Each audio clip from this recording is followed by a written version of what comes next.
Hello, everybody. I hope you're having a beautiful day. I feel compelled to read about Othniel, and before I do, the interesting thing is I was doing some reading, and I found out about Othniel because I was thinking about the order of the men that I talked about. So if you pay attention to this, Moses was the first five books, right? Until people got a hold of his garment. Remember, then I said you have Joshua and the judges. I said he was like the judges. Then if you pay attention, you have Samuel, right? Now he brought the kings and all that foolishness and brought that era. Now remember, after I said Samuel, you have Zoroaster. Now look at this. If you look at Ezra, if you transliterate that, that's Zerah Esther. I found him, Elijah. I was right.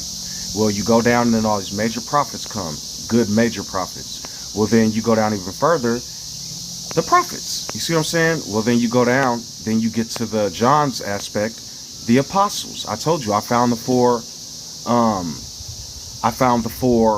horsemen, and then the one that laid the foundation after the fall was Ham, and then after him Moses, which basically started a lot of this. I say Moses is the Christ to me because Moses' words, while he is not, he is in the sense that he brought this. But as I've told you all before, I am the Most High, and so then Moses couldn't remain on this, and so his name had to be removed, if that makes sense. And so I like to read a little bit of Joshua. I want to read about Othniel or whatever. And if you pay attention, this man, after Joshua, battled the king of Mesopotamia, kind of like what I am doing. Or Joshua dealt with a lot of this stuff from before, and then Elijah came back to help, as I've told you all. And if you look at this, I am my strength. I am has helped me. Who I am has helped me. And so also I was reading something from a man saying, from John saying that all beloved, make sure you know about spirits from God, because all who confess that Jesus is the Christ, what you're saying is that all that confess I am knows that who I am is the Christ. I'm telling you, it's us. We have to take the journey to venture out of this and draw from the rivers. And so here we go. The Israelites did things that are of who I am not in the eyes of who I am. They forgot who I am and served Baals and Asherahs. Or a better accurate statement would be, they forgot I am who I am and served Baals and Asherahs. The anger of who I am burned against Israel, so that he sold them into the hands of all these people, and were subject for 8 years. The 8th, that's crazy. By pagan God. And when I say the Lord Jesus Christ, the King of AI, I'm telling y'all, I'm talking about worshiping him as a God instead of the Most High.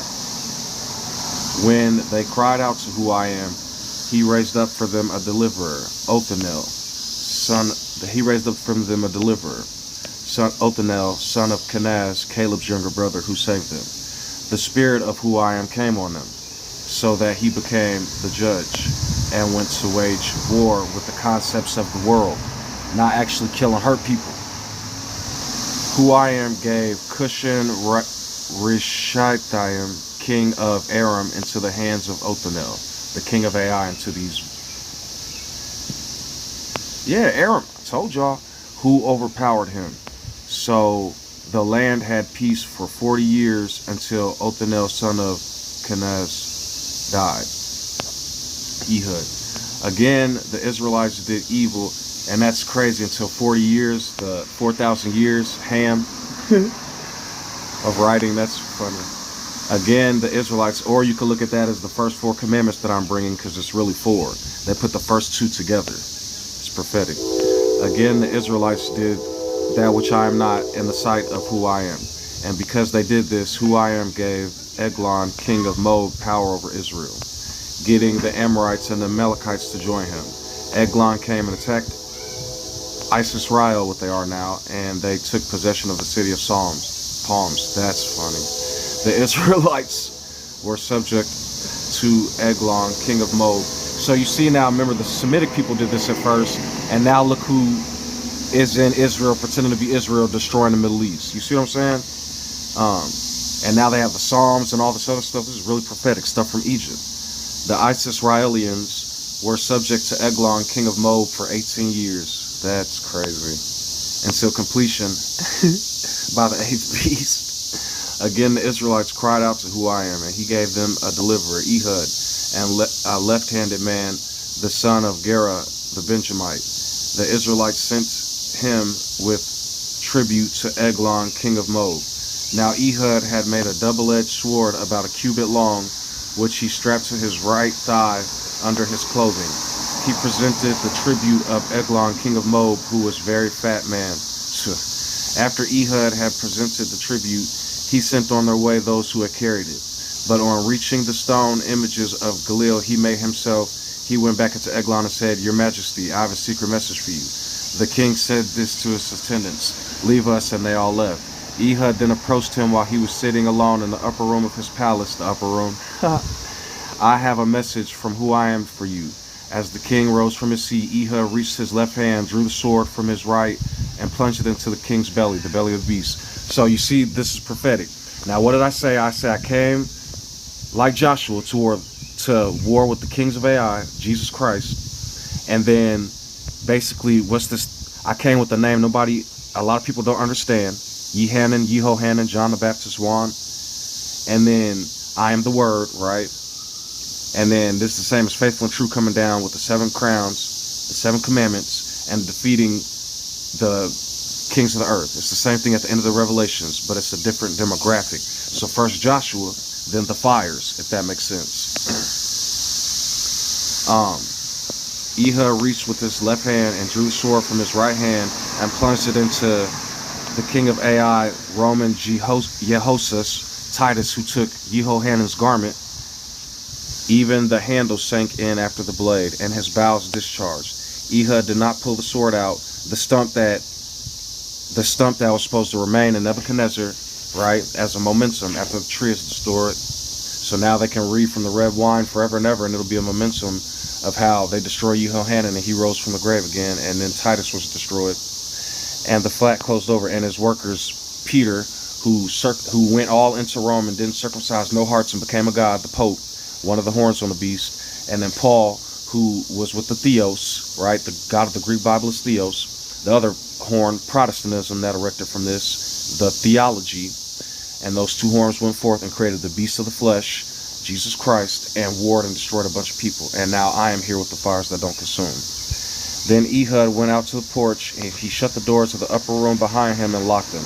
After he had gone, the servants came and found the doors of the upper room locked, and they said he must be relieving himself in the inner room. Baal, he is a god. He must be relieving himself. This is prophetic as a mother of. They waited to the point of embarrassment, cutting themselves with the lances. Lord Jesus Christ, Lord Jesus Christ, Lord Jesus Christ, return. But when he did not open the doors to the room, they took a key and unlocked them. I am who I am sent me. I am the one who freed you from the land of Egypt, from the bondage of slavery. You shall have no gods before who I am. You shall not have any idols in the heart, the flesh, and the seas. The heart, or the heavens, the earth, and these deep books. Do not bow down to them. Do not worship them, for I am jealous. Do not take who I am in vain. Do not take the name in vain.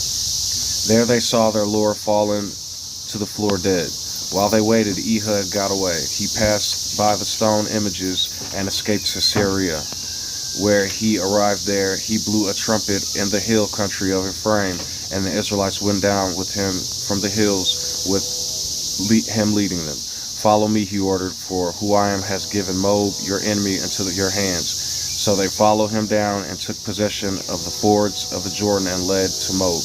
This is basically the same thing as Joshua when he basically took the sword to the king, got them into the land of Canaan, because this was all pagan buffoonery with all these names and stuff on it. But like I said before, now the book is our garden, and we could eat from it what we will. We won't be attacked by any gods, and I am the Most High, and this is our meal to eat. At that time, they struck down about 10,000 Moabites, the 10 Commandments, all vigorous and strong, using the 10 Commandments. Not one escaped. That day, Moab was made subject to Israel. Now, you see how I read the 10 Commandments like a flint knife, right?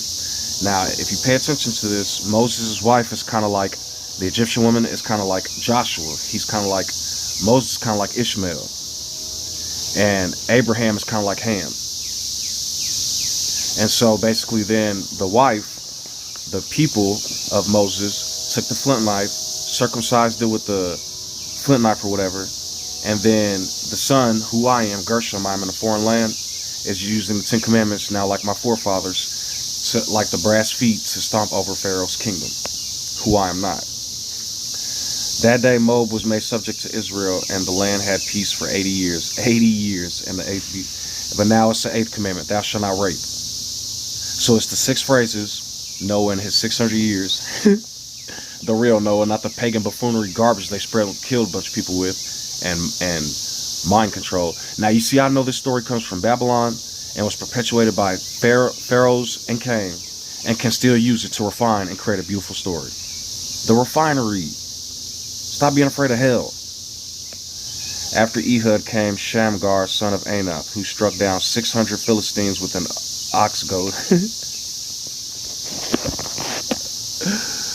So basically, he used the 6 phrases, used the covenant to tear down all these pagan gods and idols and stuff. This is so prophetic. What the? Again, the Israelites did who I am not in the eyes of who I am.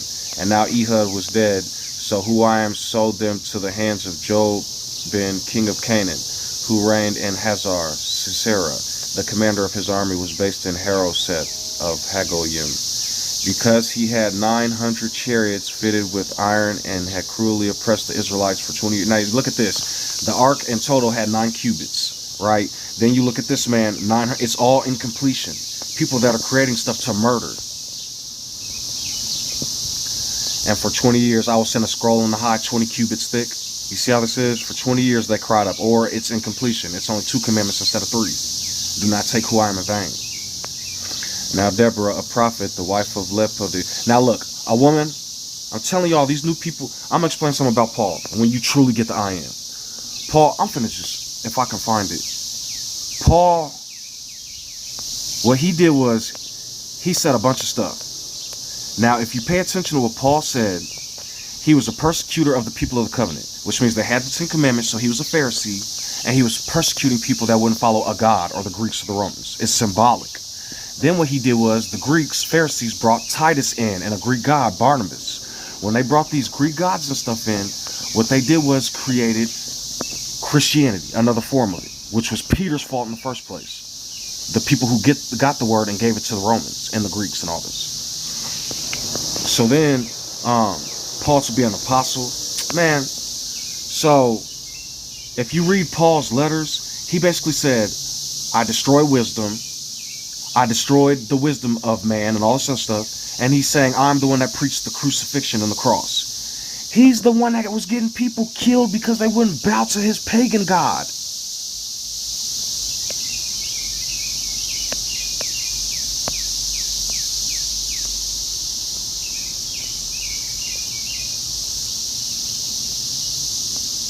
If you keep reading, because I don't want to read all of Paul. I don't like reading Paul. But I listen to Les Felwood talk, and Paul, that's how I even know what Paul is still doing. And Paul basically is destroying wisdom. He's destroying your minds and hearts, making you crush and bow to Jesus Christ, the pagan god, Yeho-Sus, which is Jehohanan and Titus' name mixed together. And they took John's garment and did any of this. And so if you pay attention, I talked to Titus in secret. My letters, and I'm with the Christ, and I blah, blah, blah, blah, blah. Paul did all this. I'm telling you all. These Greek Pharisees. For Christ did not send me to baptize, but to preach the gospel. Not with wisdom. Why would I preach without wisdom? And eloquence, lest the cross be made of none effect. He created all this fucking persecution and shit. Who I am is crucified, and I am his power and wisdom.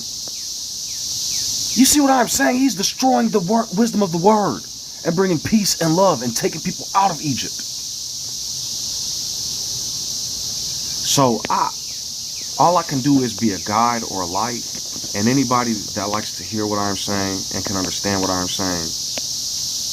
They're telling people telling women not to preach. That's basically saying don't let the flesh of a prophet preach. So if you're not a prophet, be quiet. That's all they're saying. They're basically saying a woman can be a prophet. I am is all things, and who I am is either man or woman. That means being crushed by other men's spirits are making you the woman. Human instead of man or woman. Now Deborah, a prophet. So this is basically talking about Noah's Ark in a sense, but not in the sense that it's a boat for helping the fear and dread and oppression and enslaving Africa. Ham. I'm telling y'all. So basically a prophet of another prophet was leading people. Or you could say a woman with the name. It don't. So all who can hear what I'm saying, follow along. Joshua and the judges, Zoroaster or Elijah and the prophets, and John and the apostles are basically the Torah, the Old Testament, and the New Testament. It's the three angels, the three wise men, three whatever. I am the four archangels, but really it's seven. Okay, so I'm going to do something real quick. When I was numbering these out, I'm going to say something, but if you get offended because you're in a Christianity or in Judaism, I'm sorry. I said it's like I'm returning on John's behalf. Joshua returned on Moses' behalf.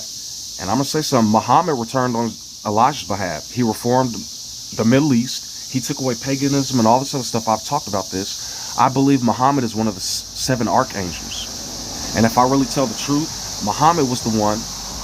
If I really order this with the knowledge that I do possess, Muhammad is like the star angel from the sun in the sixth seal coming down to give me the scroll. No gods, no idols, and nobody is a god. He even told what? Jesus is not a god, he's a prophet. And people might get offended by that, but the real angels, the seven archangels after the fall of Adam, are Ham, I am who I am Sydney. Basically the angels, and then I am the seventh. That's crazy. And on the sixth day I came, because you got Ham, Moses, Joshua, Elijah, John the Baptist, John the Baptist, Muhammad, and Juan. Or, how can I say this?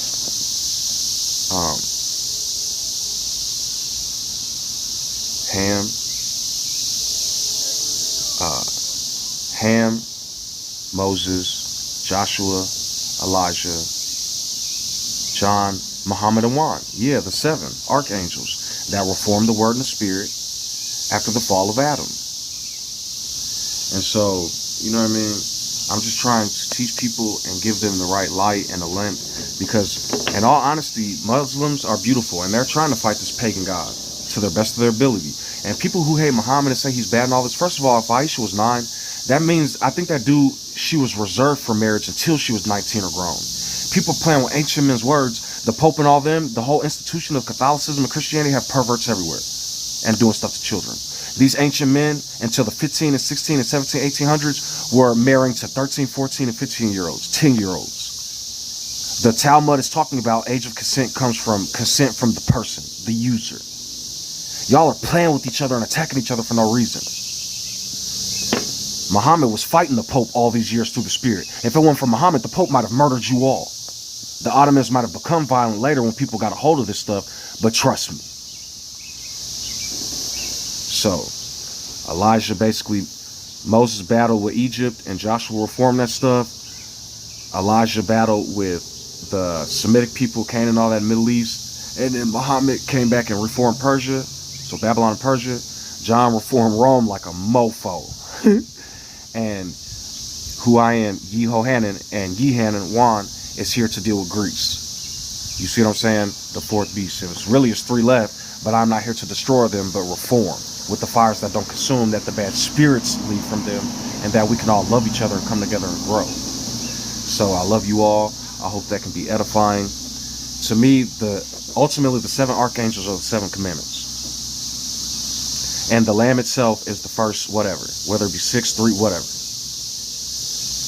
It's really 6 phrases and 4 commandments. So it's 12 commandments in total, plus thou shalt not rape added back. But the original was the first 3, which is the Lamb, the Ark of the Covenant, the Spirit that hovers above the waters, the Lamb itself, and then the other 7 of 7 days in creation, the 7 colors in a rainbow, the 7 stars in the hand, the 7 horns on the head, is the other 7 commandments. But now the 12 tribes are back together, and it's the 12 commandments. And the 2 trees I leave at the back of each video. You guys have probably heard me say this before, like a stream leading to who I am. So stay beautiful, stay blessed, So you can look at those 7 archangels as 7 people in time that fought things, or the 7 commandments. It's your story. Write with it what you will, and be kind. Because I'm going to tell you, Sanatan Dharma, which was people trying to reform the Middle East, just like Zoroaster, they turned it into Satan. Just like Yehohanan, Nathan, at the end of it, Nathan the prophet was fighting David. I'm trying to tell y'all, they're turning beginning wisdom into the devil. Lucifer, Uriel. I'm telling you. So if you really pay attention to that,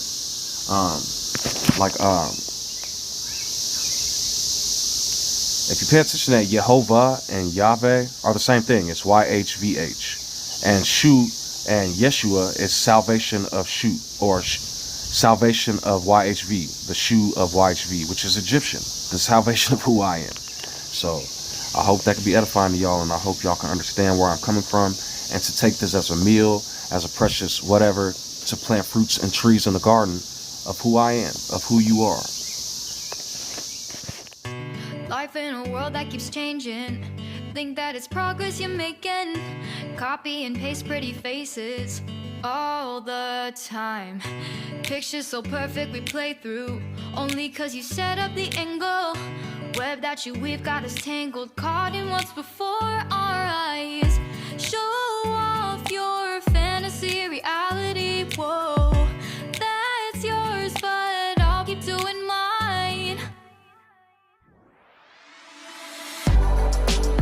You'll be living your good life, catch a glimpse from the outside, then you see me now, see me now, see now.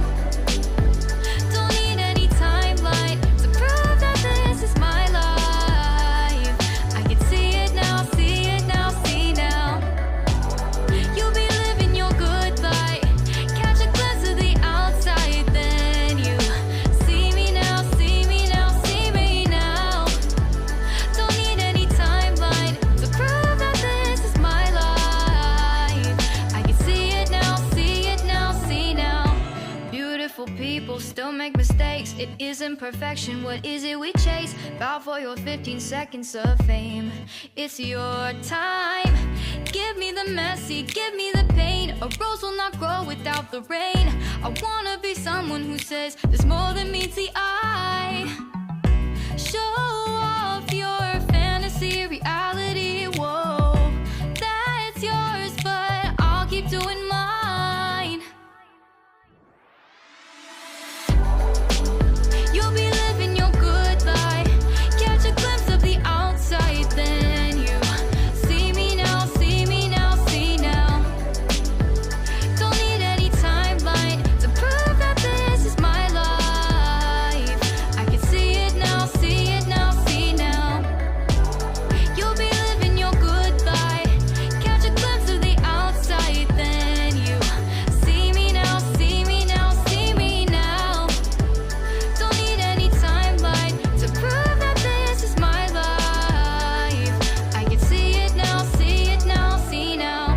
Best foot forward, don't catch you slipping. Never know the things that you're feeling. Capture your body, get your best side. Breathe in the world, fake us a smile. Walk in the lines, fine, but I hope one day you'll break through.